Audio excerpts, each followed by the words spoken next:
everyone. It's Yolandi and Alana from Good Night. Hello, Thank you everybody. for joining me, Alana. So today we have the fantastic privilege just to talk a little bit about, I think, or maybe rather busting the myth of what sleep training is and what Good Night does when it comes to it.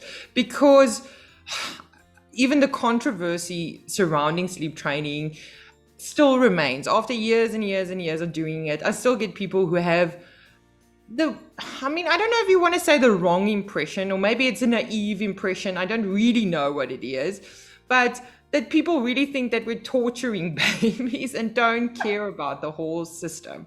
And I wanted us, or maybe rather you wanted us to talk a little bit about it because it does come up time and time again. And this is what the video is about. So let's start with sleep training.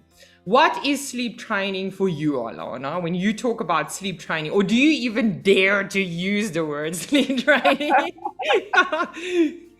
Well, Yolandi, I always try and define what we do, and then I use the word sleep training last after everybody's understood what we do. Yes. Like you're saying, there's a whole big myth of what sleep training is. People think we are shutting the door and leaving these poor things to scream, and then they'll be emotionally and psychologically damaged for the rest of their lives. That is not what we do at Good Night. No. So I'm always going out of my way to explain to my moms exactly what it is that we're trying to achieve. The reason that the baby would cry, and the fact that if your baby's in a well-balanced, well-nurtured, loving environment, just the crying from the changes that we'll be making as we go through the program will not result in an emotional or psychological damaging of the child. Yes. No, and I love that. And even just the way that you're talking about it calmed me down, I have to say. And that's exactly, I feel, why the Goodnight consultants are so great, is because we are there for the support part of this changing process. Because the reality is that what we're doing is not magic. It's not, it is going to take work. But I am very bold. I often use the word sleep training, I have to say that, and I do it on purpose because for me, it's like, I always joke about it. It's like Voldemort. It's a word that shouldn't be spoken. And then you give it power, and I don't like the idea of giving it power. And when I talk, but I also always explain to parents, for me, sleep training, when I talk about it, is the part of the process of sleep hygiene that is changing the sleep association and creating sustainable sleep association. So it's the methods and the mythology that goes with it when we're trying to create sustainable sleep associations. And that's also a funny word, and it's a fancy word, sustainable sleep associations, but we all have them in the end of the day. My husband is my sleep association. I sleep like crap when he's not sleeping next to me. I love that. And there's no other word because I just can't. I sleep really badly when he's not next to me.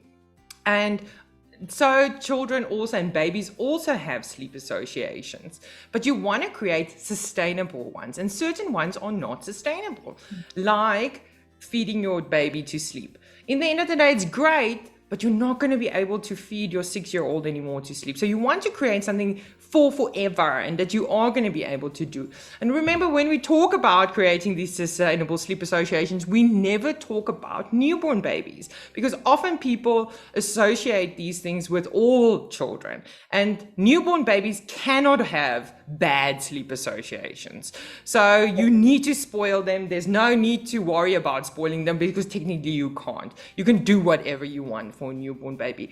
But at a certain point, they do need to have those, like we said, sustainable sleep associations. And the method that goes with creating that, I refer to as the sleep training. Okay.